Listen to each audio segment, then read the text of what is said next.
जय हिंद साथियों, आज के इस क्लास में आप सभी का बहुत बहुत स्वागत है। तो साथियों, बिहार पुलिस ड्राइवर एग्जाम के लिए आपका सेकंड बैच स्टार्ट हो चुका है, जिसमें से पहला क्लास कल हो चुका है। आज आपका दूसरा क्लास चलेगा। और जो भी साथी चैनल पर पहली बार आए हैं, आप लोग क्लास टाइमिंग को नोट कर लीजिए। ये क्लास आपको शाम में 7 बजे लाइव चैट के साथ दिया जाता है। और जिन्होंने अभी तक इस बैच को ज्वाइन नहीं किया है, फटाफट से जाकर इस बैच को ज्वाइन कर लीजिए। बैच को ज्वाइन करने के लिए इस एप्लीकेशन को डाउनलोड करना है, उसके बाद ऑल कोर्स पर क्लिक करना है। सबसे ऊपर ये वाला बैच आपको मिल जाएगा। ठीक है, बैच में क्या क्या मिलेगा सब कुछ लिखा हुआ है। ये व्हाट्सअप नंबर है, कोई भी डाउट हो तो मैसेज कीजिए। तो देखिए, आज का पहला क्वेश्चन है, असहयोग आंदोलन और खिलाफत आंदोलन को मिलाने का सबसे उग्र विरोध किसने किया था? चलिए, क्वेश्चन नंबर 1 के लिए आप लोग आंसर बताइए। बहुत ही शानदार क्वेश्चन है।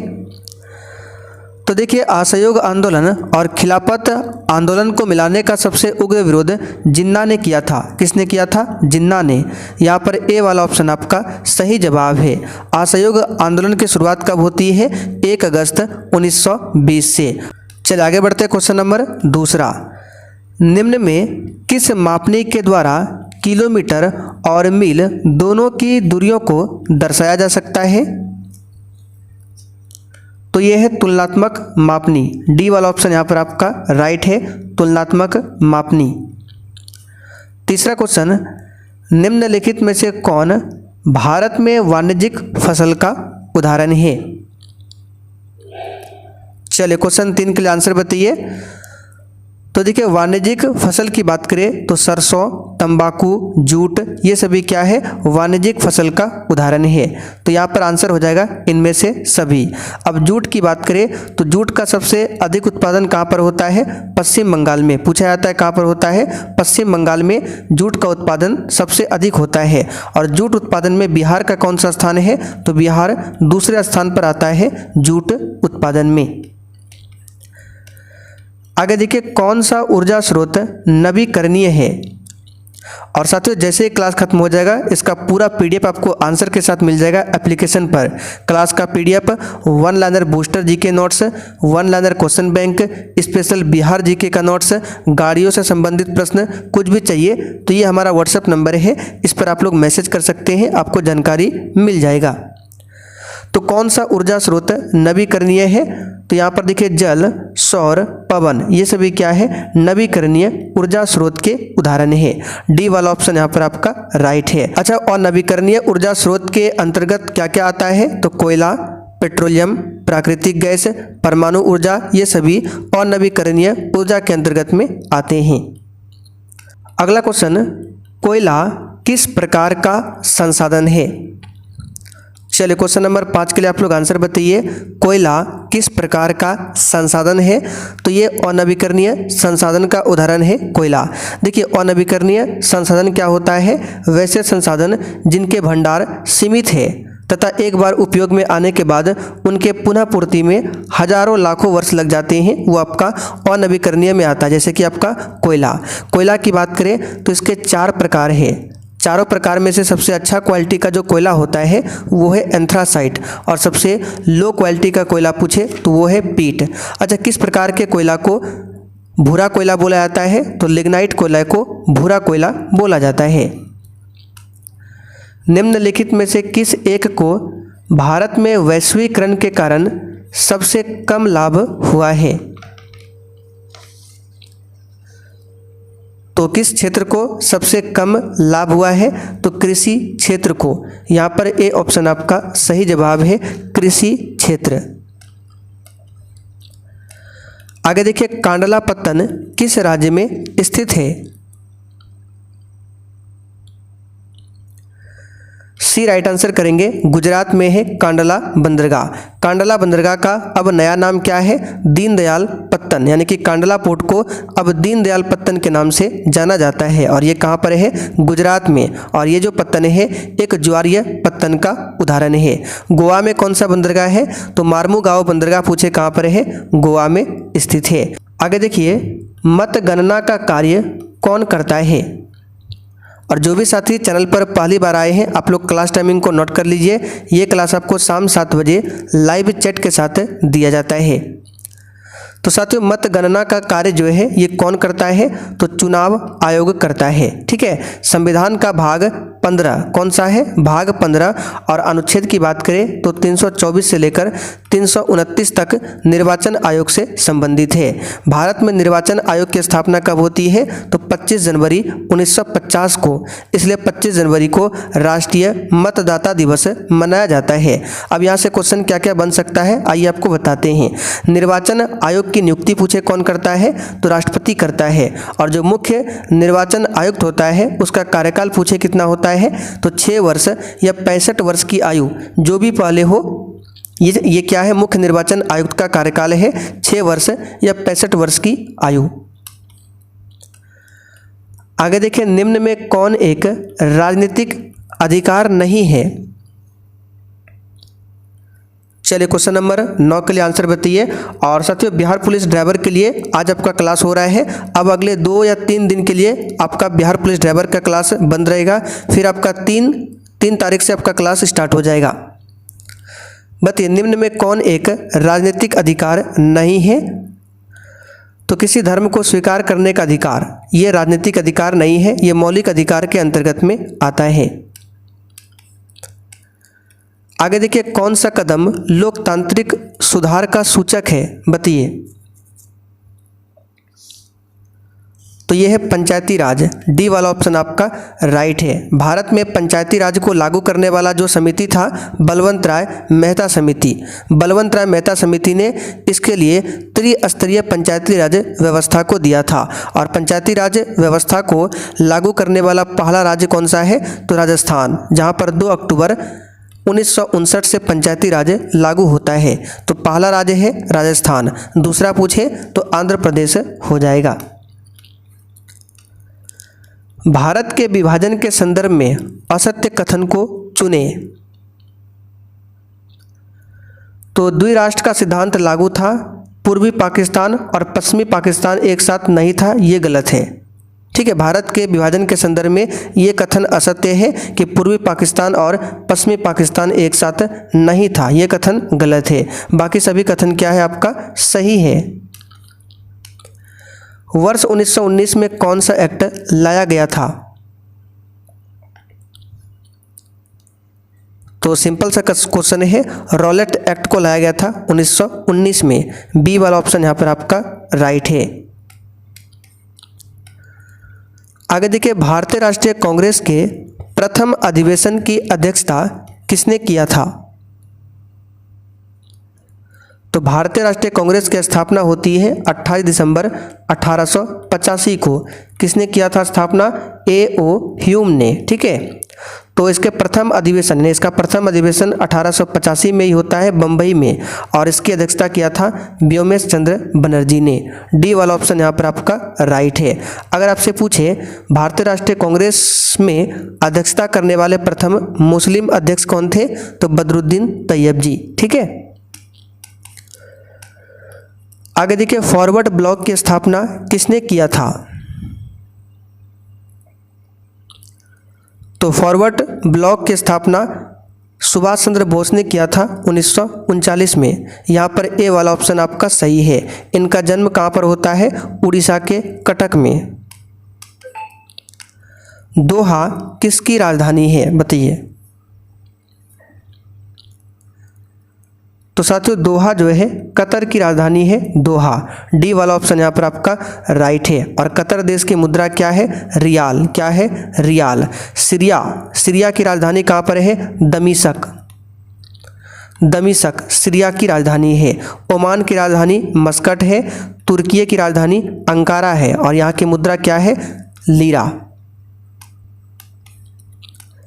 सूक्ष्म वित्त के संदर्भ में SHG में S क्या दर्शाता है। तो SHG का फुल फॉर्म होता है सेल्फ हेल्प ग्रुप। इसमें S दर्शाता है सेल्फ को। बी वाला ऑप्शन राइट है। आगे देखिए, निम्नलिखित में से किस अधिनियम के बाद भारत ब्रिटिश ताज के नाम से शासित होने लगा। तो तो 1857 की क्रांति के बाद अधिनियम आया था भारत सरकार अधिनियम 1858। इसी एक्ट के बाद भारत ब्रिटिश ताज के नाम से शासित होने लगा। यहाँ पर आंसर क्या होगा? सी वाला ऑप्शन। आगे देखिए, निम्नलिखित में से किस आयु वर्ग को भारत में कार्यशील जनसंख्या या कार्यशील आयु माना जाता है? तो यह है 15 से 29 वर्ष की आयु। डी वाला ऑप्शन राइट है। आगे देखिए, फरवरी 1947 में लॉर्ड वेवल के स्थान पर भारत का वायसराय किसे नियुक्त किया गया था? आंसर है माउंट बेटन को। सी वाला ऑप्शन यहाँ पर आपका राइट है, माउंट बेटन को। हर साल हॉर्नबिल महोत्सव निम्नलिखित में से किस राज्य में मनाया जाता है? बताइए। तो हॉर्नबिल फेस्टिवल नागालैंड राज्य में मनाया जाता है। कहाँ पर? नागालैंड में। नागालैंड की राजधानी कहाँ पर है? कोहिमा। सिक्किम की राजधानी गंगटोक है। गोवा की राजधानी पणजी। त्रिपुरा की राजधानी अगरतला। आगे देखिए, 1976 में अनुच्छेद 51A के तहत भारतीय संविधान के किस भाग में मौलिक कर्तव्य शामिल किए गए थे? तो हम आपको कई बार बता चुके हैं, जब संविधान लागू हुआ था उस समय एक भी मौलिक कर्तव्य नहीं था। बाद में 42वां संशोधन होता है 1976 में। इसी के तहत 10 मौलिक कर्तव्यों को संविधान में जोड़ा गया था। फिर बाद में 11वां मौलिक कर्तव्य को जोड़ा जाता है 86वां संविधान संशोधन 2002 के तहत। तो यहाँ पर बोला गया मौलिक कर्तव्य को किस भाग में रखा गया है? तो 4A में रखा गया है। और अनुच्छेद 51A में मौलिक कर्तव्य को रूस देश के संविधान से लिया गया है। नरेगा यानी कि राष्ट्रीय ग्रामीण रोजगार गारंटी अधिनियम 2005 ने भारत के कई जिलों में एक वर्ष में डैश दिनों के रोजगार की गारंटी दी है? आंसर है 100 दिनों के। ठीक है, 100 दिनों के रोजगार की गारंटी दी है। बी वाला ऑप्शन यहाँ पर आपका राइट है। देखिए, नरेगा पहले नाम था लेकिन बाद में इसका नाम चेंज करके मनरेगा किया गया। कब? तो 2 अक्टूबर 2009 को नरेगा का नाम मनरेगा किया गया। भारत ने किस देश से जूट उत्पादों के भूमि मार्ग आयात पर रोक लगाया है? तो ये लगाया है बांग्लादेश। सी वाला ऑप्शन आपका सही जवाब है, बांग्लादेश से लगाया है। बांग्लादेश की राजधानी कहाँ पर है? ढाका। मुद्रा क्या है? टका। हाल ही में किस राज्य के जंगलों में दुर्लभ ब्लू पिंक गिल मशरूम की खोज हुई है? तो ये हुआ है तेलंगाना में। पहला वाला ऑप्शन राइट है।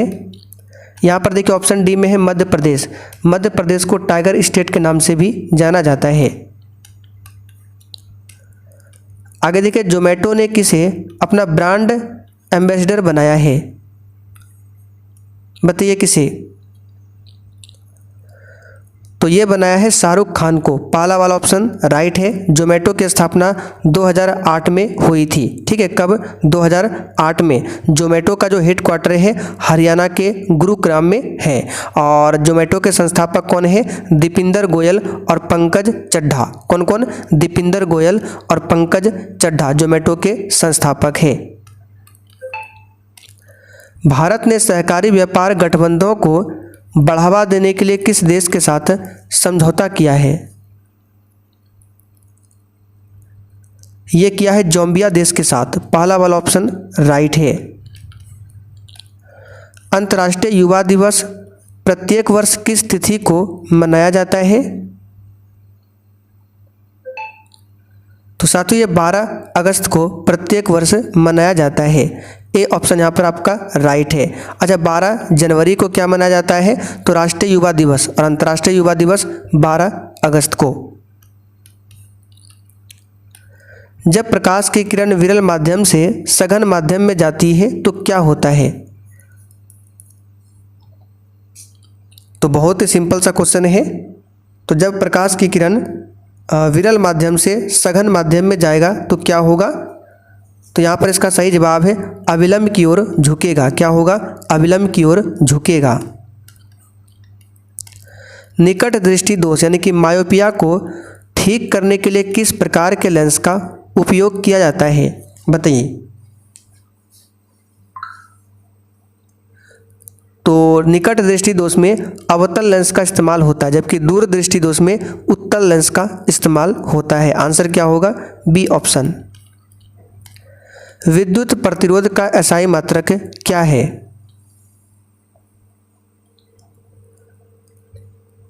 तो इलेक्ट्रिकल रेसिस्टेंस का जो एसआई मात्रक होता है ओम होता है। सी ऑप्शन राइट है। वाट शक्ति का है, वोल्ट विभवांतर का है, एम्पियर विद्युत धारा का है। विद्युत मोटर एक ऐसा उपकरण है जो परिवर्तित करता है विद्युत ऊर्जा को यांत्रिक ऊर्जा में। देखिए, विद्युत मोटर जो पानी वाला पंप होता है, मोटर उसमें लगा होता है, उसमें क्या होता है, सबसे पहले करंट देना पड़ता है तो वो घूमता है, और जब घूमता है तो पानी निकलता है, यानी कि करंट जब दिए तो विद्युत ऊर्जा हो गया, और जब घूमने लगा तो वो हो गया यांत्रिक ऊर्जा। और जनरेटर क्या करता है, तो सबसे पहले उसको घुमाना पड़ता है, तो घुमाना हो गया यांत्रिक ऊर्जा, जब घूमता है तो करंट निकलता है तो हो गया विद्युत ऊर्जा। तो डायनेमो या फिर जनरेटर यांत्रिक को विद्युत में बदलता है, जबकि मोटर विद्युत को यांत्रिक में। अम्लीय विलयन का पीएच मान कितना होता है? तो अम्लीय विलयन का पीएच मान होता है 7 से कम, 7 से कम। क्षारीय विलयन का 7 से अधिक, और 7 के बराबर होता है उदासीन का। अच्छा, पीएच स्केल की खोज किसने किया था? आप लोग कमेंट करके बताइए। तो कौन सी अधातु कमरे के तापमान पर द्रव अवस्था में पाई जाती है? तो यह है ब्रोमीन, एक अधातु है जो कमरे के तापमान पर द्रव अवस्था में पाया जाता है। लेकिन धातु में पूछे कौन है जो द्रव अवस्था में होता है, तो वो है पारा। आगे देखिए, एल्केन का सामान्य सूत्र क्या है? तो सिंपल सा क्वेश्चन है, CnH2n+2 एल्केन का सामान्य सूत्र है। अब इसमें 2 को घटा दीजिए तो क्या हो जाएगा? तो CnH2n, तो ये किसका बन जाएगा? तो ये बन जाएगा आपका एल्किन का, एल्किन का। फिर इसमें 2 को घटा दीजिए तो बन जाएगा CnH2n-2, ये बन जाएगा आपका किसका? ये बनेगा एल्काइन का। तो तीनों ध्यान रखिएगा। मानव शरीर में भोजन का पाचन अधिकांशतः किस अंग में होता है?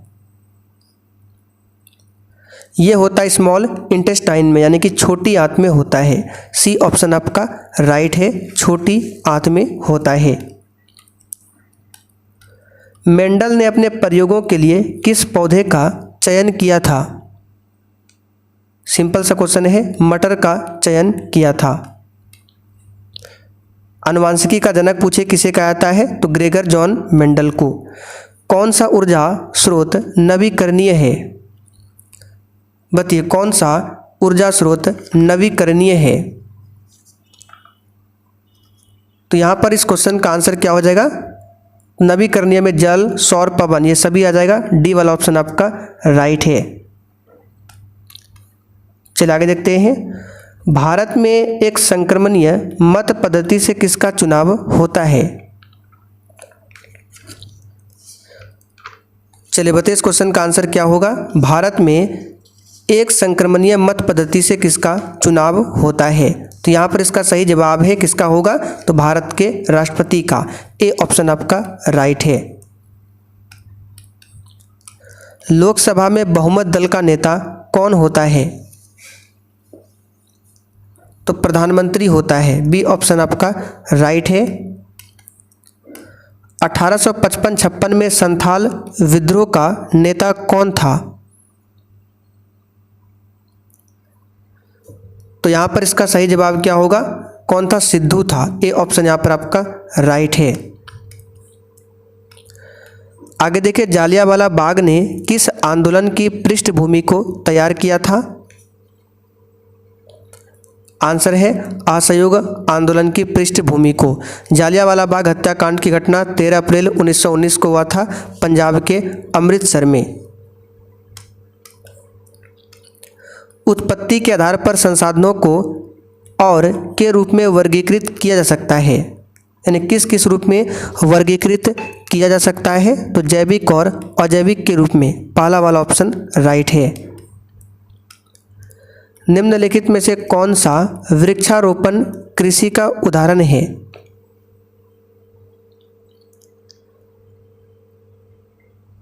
तो देखिए, वृक्षारोपण कृषि के अंतर्गत आपका क्या क्या आता है? तो चाय आता है, कॉफ़ी आता है, रबड़, नारियल, काजू, ये सभी आता है। तो यहाँ पर देखिए चाय ऑप्शन में दिया हुआ है, तो आंसर हमारा क्या होगा? सी वाला ऑप्शन। चलिए आगे देखते हैं। निम्नलिखित में से कौन सा कथन सही नहीं है, आपको बताना है। तो भारत विश्व में फलों का दूसरा सबसे बड़ा उत्पादक है, बिल्कुल सही है। भारत विश्व में सब्जियों का सबसे बड़ा उत्पादक है, ये गलत है। विश्व में सबसे बड़ा सब्जियों का उत्पादक देश है चाइना, ना कि भारत। बाकी सभी कथन देख लीजिए, सब कथन आपका क्या है? सही है। अच्छा, रबड़ उत्पादन में पूछे भारत का कौन सा राज्य आगे है? तो केरल। चाय उत्पादन में असम। किस आधार पर लोकतंत्र को सर्वोत्तम शासन कहते हैं? जनमत पर आधारित लोकतंत्र को सर्वोत्तम शासन बोला जाता है। संसार की सबसे ऊंची सड़क कहाँ पर है, बताइए? तो ये है लद्दाख में। ठीक है, कहाँ पर है? लद्दाख में। बी ऑप्शन राइट है। साइमन कमीशन का विरोध क्यों हुआ था? आंसर है इसमें एक भी भारतीय शामिल नहीं था, इसलिए विरोध हुआ था। बी ऑप्शन आपका राइट है। साइमन कमीशन का गठन सर जॉन साइमन की अध्यक्षता में हुआ था। ठीक है, इसमें 7 सदस्य थे। किसमें? साइमन कमीशन में। अल हिलाल नामक अखबार की स्थापना किसने किया था? तो ये क्वेश्चन कई बार पूछा जा चुका है। अब्दुल कलाम आज़ाद ने किया था। ठीक है, अल हिलाल एक साप्ताहिक उर्दू समाचार पत्र था। अबुल कलाम आज़ाद, अब्दुल नहीं होगा, अबुल कलाम आज़ाद इसका आंसर होगा, क्योंकि अब्दुल कलाम आज़ाद अलग है और अबुल कलाम आज़ाद अलग है। अबुल कलाम आज़ाद जो है भारत के पहले शिक्षा मंत्री थे। इन्हीं के जन्म दिवस पर 11 नवंबर को क्या मनाया जाता है? शिक्षा दिवस मनाया जाता है, राष्ट्रीय शिक्षा दिवस। निम्नलिखित में से किसने 1940 में सर्वप्रथम व्यक्तिगत सत्याग्रह शुरू किया था? आंसर है विनोबा भावे। व्यक्तिगत सत्याग्रह का विचारधारा किसका था? तो गांधी जी का। लास्ट क्वेश्चन, पेसो निम्नलिखित में से किस देश की मौद्रिक इकाई है? इसका आंसर है फिलीपींस। फिलीपींस की राजधानी कहाँ पर है? मनीला। और मनीला में किसका हेडक्वार्टर है? तो एडीबी यानी एशियाई विकास बैंक का मुख्यालय मनीला में है। अंतर्राष्ट्रीय चावल शोध संस्थान का मुख्यालय कहाँ पर है? तो मनीला में है। तो साथियों, आज का सेट कंप्लीट होता है। आप जिनको भी क्लास का PDF, 1 लाइनर, GK GS का नोट्स, क्वेश्चन बैंक कुछ भी चाहिए, इस व्हाट्सएप नंबर पर मैसेज कीजिए। और किस प्रकार से बिहार पुलिस ड्राइवर के लिए बैच ज्वाइन करना है, आइए आपको बता देते हैं। तो बैच को ज्वाइन करने के लिए सबसे पहले आपको क्या करना है? प्ले स्टोर से ये वाला एप्लीकेशन इंस्टॉल कर लेना है। जैसे ही आप लोग इस ऐप को डाउनलोड करेंगे, उसके बाद ओपन करना है। ओपन करने के बाद इस प्रकार से शो होगा, आपको ऑल कोर्स पर क्लिक कर देना है। जैसे ही क्लिक करेंगे, सबसे ऊपर ही आपको मिल जाएगा बिहार पुलिस चालक सिपाही का बैच। तो यहाँ पर पेमेंट करके इस बैच को ले सकते हैं। बहुत ही शानदार बैच है। अगर आपको सही से तैयारी करना है तो बैच को ज्वाइन करके अपनी तैयारी को स्टार्ट कर सकते हैं। और कोई भी समस्या हो तो हमारा व्हाट्सएप नंबर यहाँ पर दिया हुआ है, इस पर मैसेज करके बता सकते हैं। बहुत ही जल्द इस बैच में मोटर वाहन एक्ट का नोट्स मिल जाएगा, गाड़ियों से संबंधित 1 लाइनर GK भी मिल जाएगा। ठीक है, वो आपका तैयार हो रहा है।